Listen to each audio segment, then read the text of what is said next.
हमारे चैनल में आपका बहुत बहुत स्वागत है। सभी को मेरा नमस्कार। धनतेरस और दीपावली की आप सभी को बहुत बहुत शुभकामनाएं।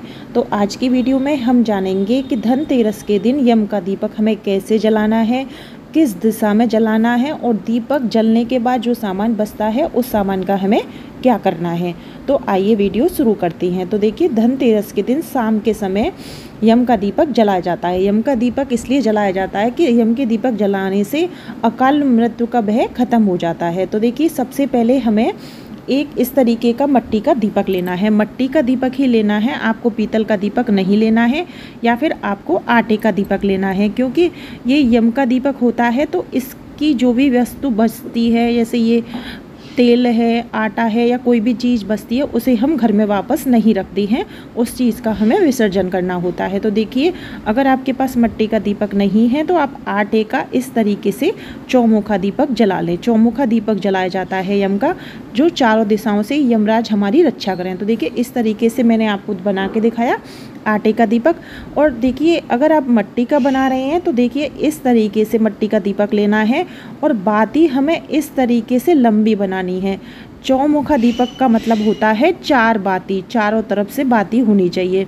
इसके बाद देखिए, सबसे पहले तो हम जो यम का दीपक जलाते हैं उसका घर में हमें पूजन करना होता है और पूजन करने के बाद उसे हमें बाहर जलाना होता है। तो बाहर देखिए, जब जलाएंगे पहले हम उसका पूजन करेंगे। सो सबसे पहले जहाँ भी हम पूजन कर रहे हैं वहाँ पर हमें एक स्वास्तिक बनाना है आटे से, या फिर आप रंगोली बना लें किसी कलर से, लेकिन हमें नीचे किसी न किसी चीज़ को बनाना है, ऐसे खाली हमें नहीं पूजा करनी है। तो यहाँ मैंने सबसे पहले स्वास्तिक बना लिया है। स्वास्तिक शुभ होता है इसलिए मैंने स्वास्तिक बनाया है। तो यहाँ इस तरीके से पूर्ण स्वास्तिक आपको बनाना है जैसे मैंने बनाया है। अब देखिए, इस स्वास्तिक के बीचों बीच में यहाँ पर हम दीपक रखेंगे। अब देखिए, सरसों का तेल जो आप लेंगे तो आपको तेल किसी कटोरी में निकालना है। मैंने अभी आपको बताया कि कोई भी सामान हमें नहीं रखना है, सबका विसर्जन करते हैं। अब इसके बाद देखिए, अब हमें चारों बाती को प्रज्वलित करना है। तो इस तरीके से मैं अब दीपक को जला लूँगी। यहाँ बीच में स्वास्तिक के रखने के बाद हमारा दीपक जल चुका है। आपको ऐसे ही इसके बाद आपको रोली से पूजन करना है। तो 4 टीके लगा दें आप चारों बाती के पास इस तरीके से। देखिए, 4 टीके हमें रोली के लगाने हैं। इसके बाद हमें काले तिल इस दीपक में चढ़ाने हैं। अगर काले तिल नहीं है तो आप सफ़ेद चढ़ा सकती हैं, लेकिन काले तिल का विशेष महत्व होता है। काले मिल जाएं तो बहुत अच्छी बात है। इसके बाद यम के दीपक में एक कौड़ी चढ़ाई जाती है, तो यहाँ पर हम एक कौड़ी चढ़ा देंगे। उसके बाद बीच में एक सिक्का चढ़ाया जाता है। तो आपको इस तरीके से बीचों बीच में एक सिक्का रखना है जहाँ से हमारी बत्ती जा रही है, तो चारों बत्तियों के बिल्कुल बीच में। इसके बाद अगर आपके पास जो भी फूल हैं आप वो चढ़ा सकते हैं। देखिए, गुलाब के हों, गेंदा के हों, जो भी फूल हों आप चढ़ा सकते हैं। अगर फूल नहीं है तो बिना फूल के भी आप यम का दीपक जला सकती हैं। अगर फूल हैं तो अच्छी बात है। इसके बाद हम दीपक का भोग लगा देंगे। तो दीपावली के जो 5 दिन में जो भी हम पूजा करते हैं उसमें मैंने बताया आपको कि खील बतासे का ही भोग लगाया जाता है। तो यहाँ हमें दीपक का खील का भोग लगाना है। इसके बाद देखिए, हम घर के जितने भी सदस्य हैं वो परिक्रमा करेंगे, और जितने भी सदस्य परिक्रमा करेंगे वो एक एक सिक्का हाथ में लेके परिक्रमा करेंगे, और इस तरीके से हम सिक्का रखते जाएंगे। छोटे से लेके बड़े जितने भी लोग हैं परिक्रमा करनी है। उसके बाद इस तरीके से सिक्का हमें दीपक के पास रखते जाना है।